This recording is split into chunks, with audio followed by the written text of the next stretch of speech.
Les Voies de la Liberté de Jackson Pollock à Maria Lasniche est une exposition consacrée aux œuvres des expressionnistes abstraits de l'école de New York et de leurs homologues en Autriche dans les années 50, une période clé pour l'art après la Seconde Guerre mondiale.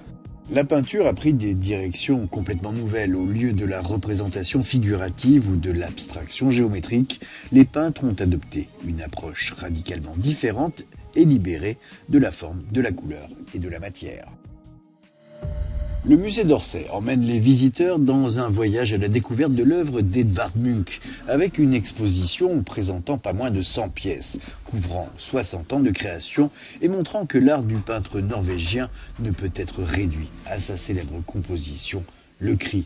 Les peurs de Munch sont visibles dans les lignes sinueuses de ses compositions, ainsi que dans les couleurs puissantes et dynamiques qu'il utilise, une visite incontournable si vous êtes à Paris. Margarita Azurdia est la première exposition monographique en Europe consacrée à l'artiste guatémaltèque, l'une des principales artistes d'Amérique centrale au XXe siècle. Sa production artistique comprend des peintures et des sculptures, ainsi que des dessins, des collages et des poèmes.